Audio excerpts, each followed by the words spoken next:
Salam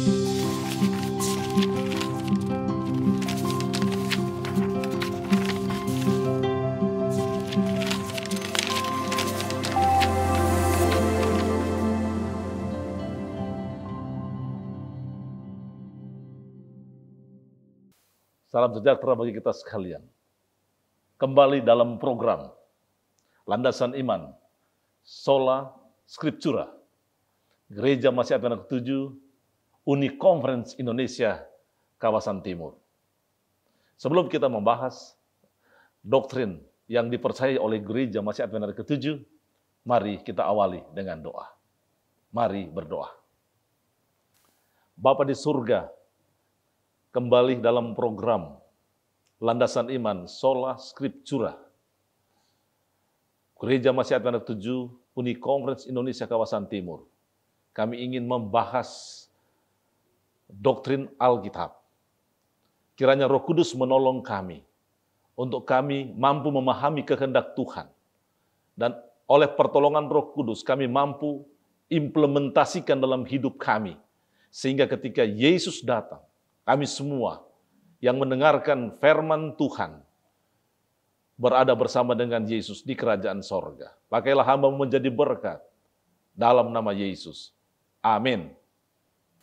Pada saat ini, dalam program Landasan Iman, Sola Scriptura, kita akan membahas pertikaian besar. Pertikaian besar. Saudara-saudaraku yang saya kasihi, para pemirsa dimanapun Anda berada. Semua manusia kini terlibat dalam pertikaian besar antara Kristus dan setan. Mengenai apa? Mengenai tabiat Allah, hukum-hukumnya, dan kekuasaannya atas semesta alam.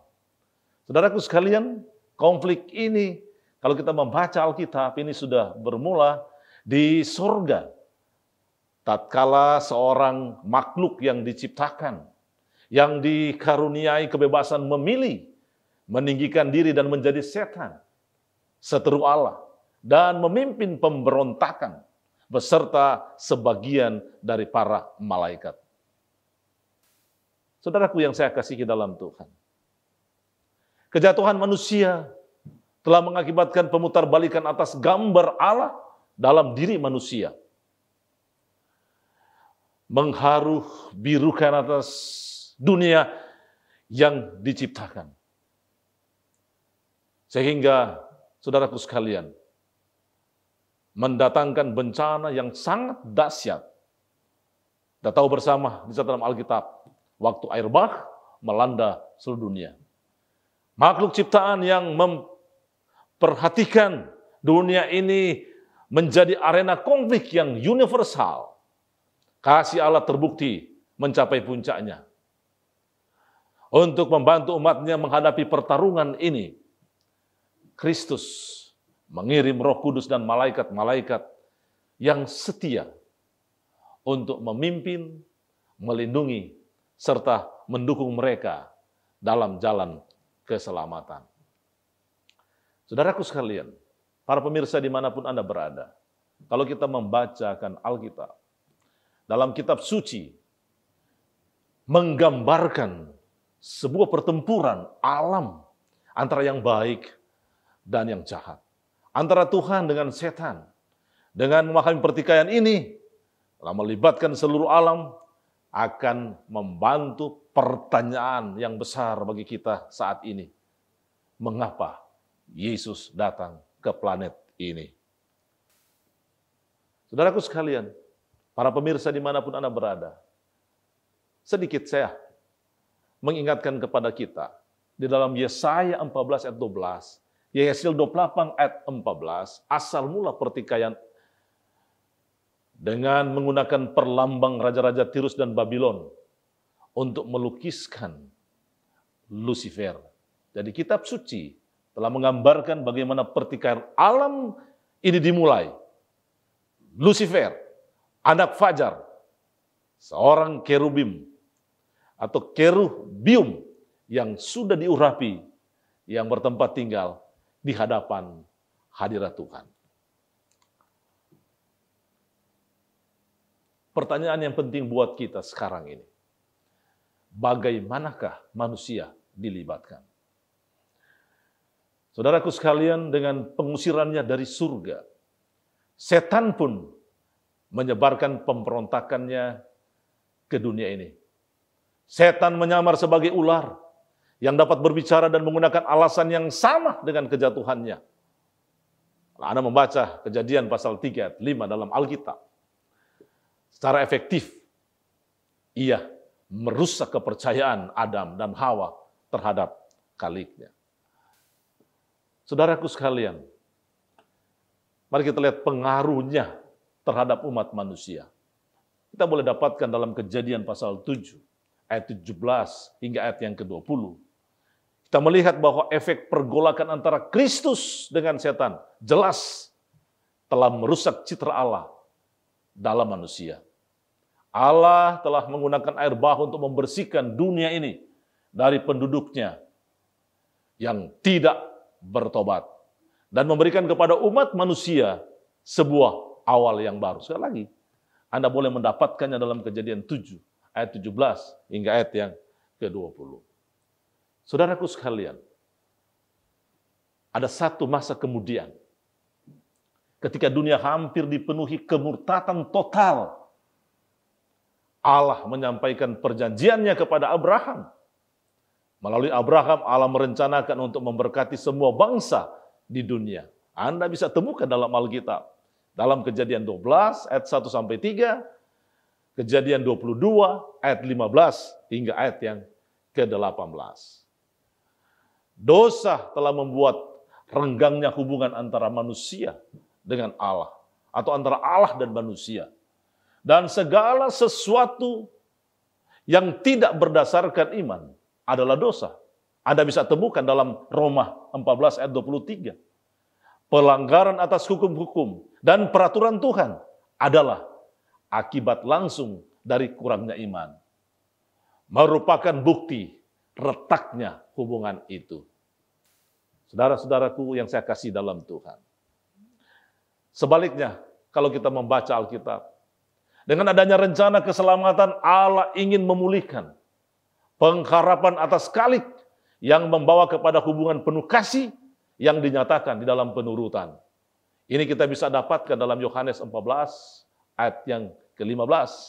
Sebagaimana dinyatakan oleh Kristus, cinta kasih menuntun kepada penurutan. Undang-undang dan pemerintahan Allah. Hukum moral Allah merupakan hukum yang adil dan penting bagi eksistensi alam semesta. Tuhan sebagaimana juga hukum jasmani yang merangkumnya bersama-sama dan menjaganya agar tetap berfungsi sebagaimana mestinya. Saudaraku sekalian, 1 Yohanes 3:4, dosa adalah pelanggaran hukum Allah. Atau tanpa aturan, sebagaimana yang dinyatakan dalam bahasa Yunani, anomia, isu pelanggaran hukum karena penolakan atas pemerintahan Tuhan atau dengan Tuhan itu sendiri. Kristus dan pokok masalah penurutan. Saudaraku yang saya kasih dalam Tuhan, godaan yang dihadapi Yesus Kristus sewaktu ia hidup melayani di dunia ini menunjukkan betapa seriusnya pertikaian atas penurutan dan menyerah kepada kehendak Allah. Dengan bersandar sepenuhnya kepada Bapa, Kristus mengalahkan setan. Kita bisa lihat perjuangan yang sangat menentukan di Bukit Golgota. Setan memperkuat usahanya untuk menggugurkan misi Yesus pada saat mendekati akhirnya. Pertikaian kosmik mencapai puncaknya di atas kayu salib. Cinta kasih, kesetiaan dan penurutan Kristus ditunjukkan waktu menghadapi setan. Penguasa yang kejam itu, kedudukan iblis tumbang sama sekali di sana. Para pemirsa, saudara-saudaraku yang saya kasih dalam Tuhan, kini pertikaian besar berkecamuk sekitar otoritas Kristus, bukan saja menyangkut hukumnya, tetapi juga sabdanya. Kitab suci, berbagai pendekatan terhadap Alkitab telah dikembangkan dengan penafsiran yang tidak memberi peluang terhadap pernyataan ilahi.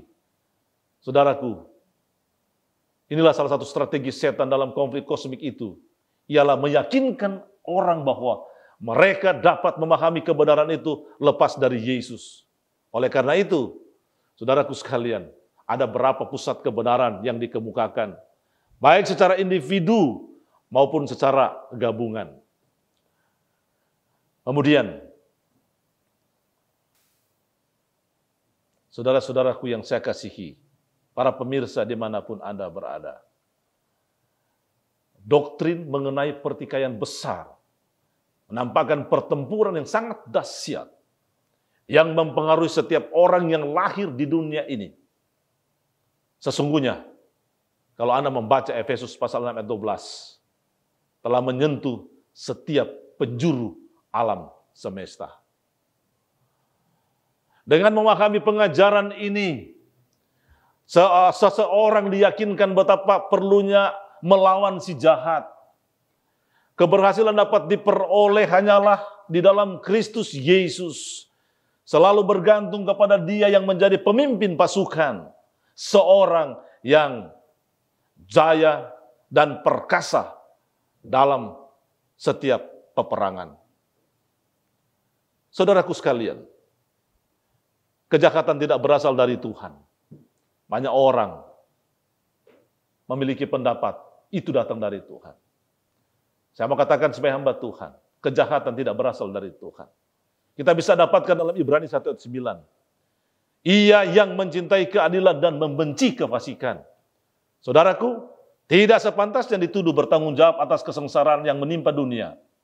Jadi setan, malaikat yang jatuh, bertanggung jawab atas segala kejahatan dan penderitaan. Dengan kepergiannya kembali ke sorga, Kristus tidak membiarkan umatnya dalam keadaan yatim piatu. Dengan penuh rasa kasihan, Ia menyiapkan segala bantuan yang dapat diberikan untuk melawan kejahatan. Roh Kudus telah diutus untuk mengisi tempat yang ditinggalkan Kristus sampai hari kedatangannya, menjadi teman bagi kita. Anda boleh dapatkan dalam Yohanes 14 ayat 16, Matius 28 ayat yang ke-20. Keselamatan umat manusia dipertaruhkan dalam pelayanan dan kematian Kristus. Karena Ia datang menyerahkan nyawanya demi keampunan dosa-dosa kita. Dalam berbuat demikian Ia mempertahankan sifat Bapanya, hukum dan pemerintahan, melawan fitnaan palsu yang telah dilontarkan oleh setan. Saudaraku sekalian, semoga ini boleh menolong kita sekalian. Semoga oleh tuntunan Allah Roh Kudus, kita mampu memahami akan doktrin Alkitab yang dalam program Landasan Iman, Sola Scriptura, daripada Gereja Masih Advent hari ke-7, Uni Indonesia Kawasan Timur, tentang pertikaian besar. Semoga Tuhan memberkati kita. Mari kita berdoa. Bapa yang baik, kami membutuhkan pertolongan Allah Roh Kudus untuk mampu memahami tentang kehendak Tuhan dalam hidup kami. Diberkati para pemirsa dimanapun mereka berada yang telah mendengarkan firman Tuhan. Apa saja yang mereka rencanakan dan kerjakan berhasil. Oleh tuntunan Allah Roh Kudus, semua yang telah mendengarkan firman Tuhan akan bersama-sama dengan Yesus Kristus di kerajaan sorga, tinggal selama-lamanya di Yerusalem baru. Terima kasih, berkati terus program Landasan Iman, Sola Scriptura, di dalam nama Yesus hamba-Mu berdoa. Amin.